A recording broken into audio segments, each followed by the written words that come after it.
नीतीश जी कह रहे हैं कि लालू जी को सीएम वो बनाए। अरे तुम्हारे पिता को हम ही बनाए थे, वो जब आए थे उस समय नहीं था, ये सब फालतू छोड़ो। तेजस्वी जी कह रहे हैं कि नीतीश जी को सीएम वो बनाए। लालू जी का छोड़े ना, 2 बार तो हमने उनको मुख्यमंत्री बनाया। तो बिहार की जनता किसको सीएम बना रही है? Of the people, by the people, for the people, यानी जनता की, जनता के द्वारा और जनता के लिए। इसमें जनता के द्वारा वाला पार्ट तो हमारे नेताजी ही साइड कर दे रहे हैं। परिवारवाद और जातिवाद की पिछड़ी राजनीति के कारण बिहार और पिछड़ता जा रहा है। We are already lagging behind other states. सबसे गरीब राज्यों में से एक है Bihar. One of the lowest per capita income है बिहार का। 80% की लिटरेसी रेट है, which is again one of the lowest in India. Bihar और बिहारियों को इज्जत नहीं मिल रही। कोई भी कहीं भी खड़ा होकर बिहार और बिहारियों को गाली दे देता है, उनका अपमान कर देता है। पर ऐसा क्यों है? बिहार से तो आर्यभट्ट निकले हैं। बिहार में विश्व प्रसिद्ध यूनिवर्सिटीज़ थी। बिहार गौतम बुद्ध का घर है। बिहार सीता माँ का घर है। इनफैक्ट इंडिया के गोल्डन एरा में बिहार उसके सेंटर में था। गुप्ता और मौर्य साम्राज्य का सेंटर था बिहार। लेकिन ये सब था। अभी प्रेजेंट में क्या सीन चल रहा है, ये सोचना और समझना बहुत ज़रूरी है। दोस्तों, आज के इस वीडियो में हम समझेंगे कि कैसे बिहार की पॉलिटिक्स में जनता जनार्दन का रोल ही सबसे छोटा हो गया। क्या बिहार में कोई डेवलपमेंट हो ही नहीं रहा है? और कैसे जनता वापस से जागरूक बन के बिहार को दोबारा गोल्डन एज के टूवर्ड्स ले जा सकती है। तो चलिए शुरू करते हैं। हम हैं युगांश और आप देख रहे हैं द वाईजे शो।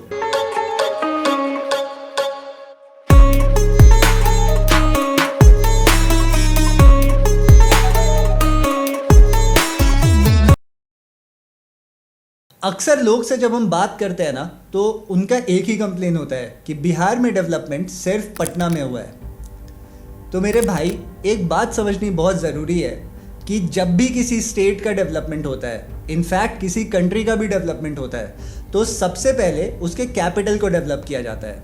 जब किसी स्टेट का कैपिटल सिटी डेवलप होता है तो उससे और इन्वेस्टमेंट्स अट्रैक्ट होती है, जिससे और पैसा आता है, जिससे और क्षेत्रों का विकास हो पाता है। आपको ये बात समझनी पड़ेगी कि बिहार में पहले कैपिटल सिटी भी डेवलप नहीं था। आज के डेट में Patna is as good as any other capital city in India. Patna में हाईवे का नेटवर्क्स काफ़ी ज़्यादा मैच्योरली डेवलप्ड है। पटना में मेट्रो स्टार्ट होने वाला है। पटना में इंटरनेशनल एयरपोर्ट है। पटना में इंटरनेशनल लेवल के मॉल्स हैं। तो क्या ये सब डेवलपमेंट नहीं है? क्या इससे इकोनॉमी बूस्ट नहीं हो रहा है? नीतीश जी के अंडर बिहार एक इलेक्ट्रिकली स्टार्व्ड स्टेट का टैग बहुत पीछे छोड़ चुका है। बिजली के मामले में बिहार ने मैसिव इम्प्रूवमेंट देखा है। इसके लिए तो डेटा दिखाने की भी ज़रूरत नहीं है। जो लोग बिहार में रहते हैं उनको अच्छे से पता है कि हम किस बारे में बात कर रहे हैं। एक टाइम था जब 3-3 दिन के लिए बिजली कट जाती थी क्योंकि ट्रांसफार्मर उड़ गया है। लेकिन आज के डेट पे बिजली कटती है और हमें रियलाइज़ भी नहीं होता है। टूरिज़्म को भी बिहार गवर्नमेंट ने अच्छे खासे लेवल पे डेवलप किया है। कई सारे नए टूरिस्ट स्पॉट्स को इंटरनेशनल लेवल पे डेवलप किया जा रहा है, जिसमें से एक है राजगीर का जंगल सफारी, जहां अभी बहुत रिसेंटली गए थे हम।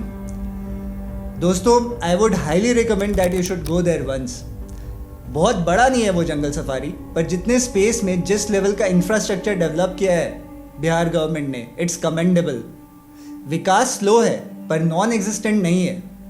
काफ़ी जल्दी हाईवेज़ का नेटवर्क जो सिर्फ पटना और उसके अराउंड के एरियाज़ में सीमित था, वो बहुत जल्दी पूरे बिहार में फैलने वाला है, ऐसी उम्मीद हम करते हैं। लेकिन 38 साल के स्टूडेंट लीडर कन्हैया कुमार इस डेवलपमेंट के बारे में क्या सोचते हैं, आप खुद देखिए। और जब इंडस्ट्रियलाइजेशन होना था तब इंडस्ट्रियलाइजेशन नहीं हुआ है, और जब इंडस्ट्री अब ऑटोमेटिक हो गया है, जहां लोकल लोगों को रोजगार नहीं मिलेगा, तब ये जो है छोटा छोटा यूनिट लेकर के आ रहे हैं ताकि यहाँ के पानी का दोहन किया जा सके। ये जो बड़ी बड़ी सड़कें बन रही हैं हमारे आसपास, हमारे पास तो इनकम ही नहीं है, तो सड़क बना रहे हैं किसके लिए? सड़क बना रहे हैं यहाँ का संसाधन लूट के लेके जाने के लिए। मतलब बिहार में अगर रोड का डेवलपमेंट होगा तो यहाँ से लोग पानी लेके चले जाएंगे? या बिहार का डेवलपमेंट अभी तक नहीं हुआ तो बिहार का डेवलपमेंट होना ही नहीं चाहिए? कैसी सोच है ये? कॉमन सेंस है कि अगर किसी एरिया का रोड डेवलपमेंट होता है, रोड इंफ्रास्ट्रक्चर डेवलप होता है, तो वहाँ की इकोनॉमी को मेजर बूस्ट मिलता है, इंडस्ट्रीज आती है, बिजनेस करना इजी हो जाता है, टूरिज्म को फैसिलिटेट करता है रोड डेवलपमेंट। लेकिन फिर बिहार में हमारे पास ऐसे भी नेता हैं जो एक टाइम पे रोड की डिमांड किया करते थे, लेकिन आज के डेट में जब वो रोड डेवलप हो रहा है तो वो कह रहे हैं कि रोड चाहिए ही नहीं, रोड को बैन कर दिया जाए। ये बात आपको सोचनी है कि आप कैसे अपना रोल मॉडल चुनते हैं और किस बेसिस पे आप अपना नेता डिसाइड करते हैं। ऑनेस्टली ये सिर्फ कन्हैया कुमार के बारे में नहीं है। एनडीए लेड बाय बीजेपी की गवर्नमेंट 19 स्टेट्स और 2 यूनियन टेरिटरीज में है, लेकिन फिर भी बिहार में बीजेपी हमेशा बैकफुट पे क्यों खेलती है? बीजेपी के साइड से बिहार के लिए अभी तक यूपी जैसे प्रोएक्टिव लीडर्स या फिर गुजरात जैसा डेवलपमेंट मॉडल दोनों ही मिसिंग है। ये तो अब आपको सोचना है कि बीजेपी जैसी स्ट्रॉन्ग पार्टी क्यों बिहार में आखिर बैकफुट पे खेलती है, बिहारियों को मैसिव पैकेजेस अलॉट करती है, पर आखिर क्यों नहीं स्ट्रॉन्ग लीडरशिप के साथ बिहार में फ्रंट फुट पे उतरती है। आप इस बारे में क्या सोचते हैं कमेंट सेक्शन में ज़रूर बताइए।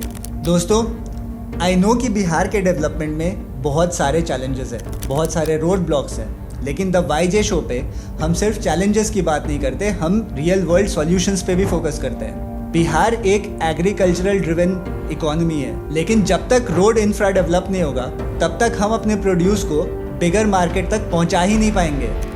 इसीलिए road infrastructure development is paramount to our development. Bihar में आईटी इंडस्ट्री का डेवलपमेंट भी बहुत ज़रूरी है, तभी बिहार अपने इंजीनियर्स और मैनेजमेंट एम्प्लॉयज़ को रिटेन कर पाएगा।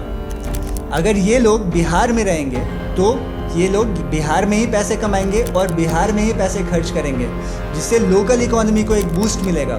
धीरे धीरे बिहार विकास के पथ पर चल रहा है, लेकिन अगर हमें भारत के डेवलपमेंट के फोर फ्रंट पे आना है तो हमें रैपिड डेवलपमेंट मॉडल्स को अपनाना पड़ेगा। हमें रैपिडली अपने वेज ऑफ वर्किंग को चेंज करना पड़ेगा, अपने माइंडसेट को चेंज करना पड़ेगा, एक ग्रोथ माइंडसेट के साथ आगे बढ़ना पड़ेगा। दोस्तों, 2025 में फिर से बिहार के इलेक्शंस आने वाले हैं, फिर से बहुत मिस इन्फॉर्मेशन फैलेगा, फिर से जातिवाद की बात होगी, लेकिन मेरा आपसे अनुरोध है कि इस बार आप सिर्फ जातिवाद के बेसिस पे वोट ना दें। आप सभी पार्टीज़ के मैनिफेस्टो को अच्छे से एनालाइज करें, खुद से एनालाइज करें। सिर्फ यूट्यूब से प्राप्त इन्फॉर्मेशन पे मत डिपेंड करिए, अपनी रिसर्च खुद करिए, खुद समझिए कि क्या आपको लगता है कि बिहार के विकास के लिए कौन सी पार्टी काम करेगी, और उसके बेसिस पे अपने नेता को चुनिए और उस बेसिस पे वोट दीजिए। कमेंट करके बताइए कि आपको क्या लगता है कि बिहार के विकास के मेजर चैलेंजेस क्या हैं, क्यों बिहार विकास नहीं कर पाता। और कमेंट सेक्शन में ये ज़रूर बताना कि क्या 2025 के इलेक्शंस में बिहार में फिर से जातिवाद ही सबसे बड़ा मुद्दा बनेगा, या इस बार हम लोग डेवलपमेंट और एजुकेशन के बेसिस पे वोट करेंगे।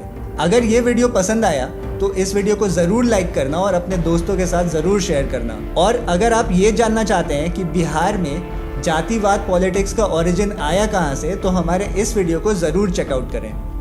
जय बिहार, जय भारत, जय श्री राम।